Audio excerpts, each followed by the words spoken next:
Ce RCR, c'est le fruit d'un travail d'équipe. C'est la somme d'expertise de dizaines de personnes qui ont contribué au projet pendant 3 ans. Et aujourd'hui, on peut dire qu'on est arrivé à la cible, l'équilibre parfait entre aérodynamisme, rendement et optimisation du poids. Pour l'aéro du RCR, on partait d'une feuille blanche. On n'avait aucun historique de haute performance. On s'est donc naturellement rapproché de l'ONERA, un laboratoire référent en études aérodynamiques. On a décomposé le châssis du RCR en 3 zones d'études critiques et on les a soumises à des dizaines d'heures de tests en soufflerie.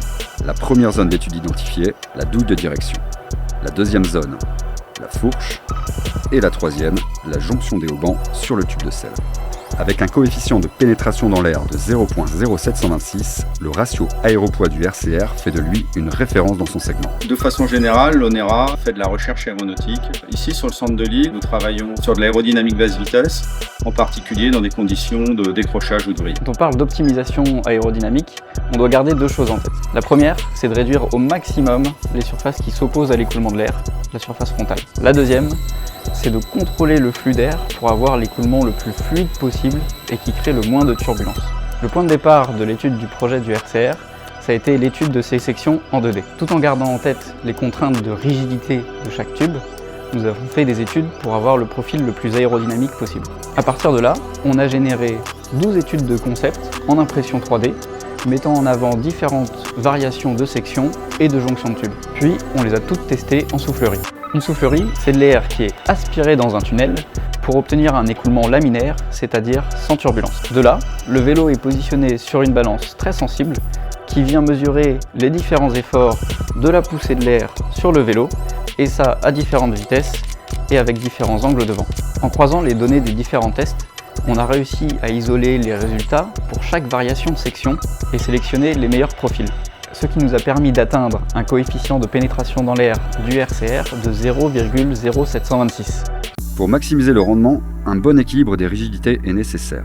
Les données montrent qu'il existe plusieurs zones de forte concentration de contraintes pendant les différentes phases de course.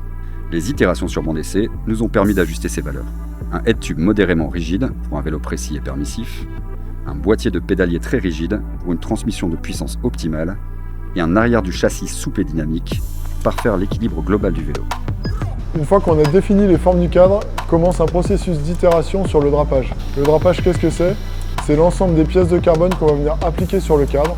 Il y a un choix très méticuleux du type de fibre, de l'orientation et du positionnement de ces fibres sur le cadre. C'est environ 500 pièces de carbone qui ont été appliquées. Pour chaque itération, on soumet le cadre à plusieurs tests. Sur les tests de fatigue en pédalage par exemple, c'est pas moins de 100 000 cycles qui vont être appliqués au niveau de la norme. On va tester bien au-delà de ces 100 000 cycles pour être sûr de garantir durant toute la vie du produit la fiabilité.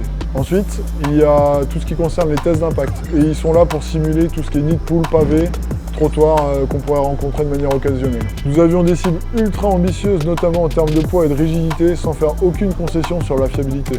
Il nous a fallu 4 prototypes physiques testés sur nos bancs en laboratoire pour atteindre notre cible initiale. Lors des tests d'usage, nous avons ressenti qu'il manquait ce petit quelque chose pour aller chercher l'équilibre parfait, notamment sur l'avant du vélo. Au final, nous avons fait une concession de seulement 15 grammes par rapport à notre cible initiale pour aller chercher cet équilibre parfait entre poids et rendement. Pour le poids, l'UCI nous impose une limite base de 6,8 kg.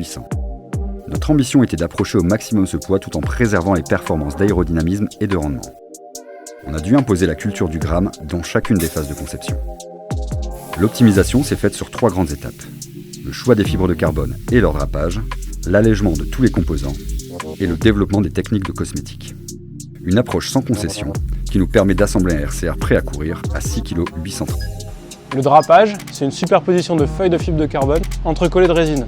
En fonction du type de fibre qui compose la feuille et leur orientation, un drapage répondra d'une manière spécifique à la contrainte imposée. Pour flirter avec la limite basse UCI, la première étape a été d'introduire des fibres de carbone très haut module 60 tonnes. En les appliquant de manière ciblée sur les zones soumises aux plus fortes concentrations de contraintes, on a pu limiter le volume de matière utilisé pour gagner une centaine de grammes. Ces fibres 60 tonnes, c'est plus ou moins 5% d'un drapage RCR complet. La deuxième étape a été de drastiquement alléger tous les composants. Le serrage de tige de selle, la patte de dérailleur, les axes de roue et la visserie titane pour gagner 80 grammes supplémentaires. Et la dernière grosse phase de développement s'est concentrée sur la cosmétique. Le RCR arrive en 9 coloris, dont 3 qui ont été pensés et conçus avec un objectif cible de gain de poids. Pour ce travail de légèreté, on a dû revoir en profondeur nos process de peinture et nos techniques d'application, tout en y intégrant des étapes de pesée. Le process de peinture se décompose en plusieurs étapes. On part toujours d'un cadre carbone brut sur lequel on vient appliquer un mastic de rebouchage. Après ponçage, on a un état de surface parfaitement lisse qui va permettre l'application du primaire époxy qui lui permet l'accroche entre le carbone et les couches de peinture. Ce primaire est une nouvelle fois poncé avant d'appliquer les couches de peinture, masquage et vernis. Sur les 3 coloris optimisés, on est allé chercher tous les grammes superflus à chaque étape du process. C'est 30% d'époxy en moins avec une application ciblée sur les zones présentant le plus d'aspérité liée au collage des feuilles de carbone.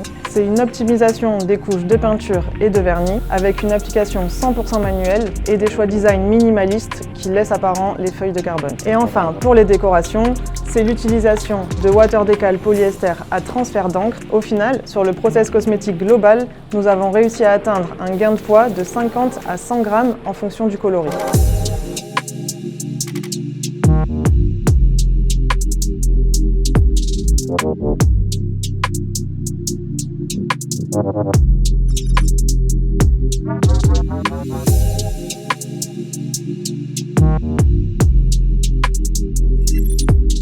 Thank you.